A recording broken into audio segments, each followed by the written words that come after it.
ఇప్పుడు రోజా గారు మాట్లాడుతున్న మాటలకి, జగన్మోహన్ రెడ్డి గారు చేస్తున్న దానికి పరస్పరం విరుద్ధంగా ఉన్నాయి.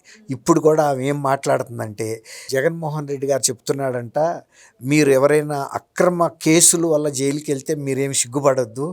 మీరు ధైర్యంగా ఉండండి, గర్వంగా ఉండండి.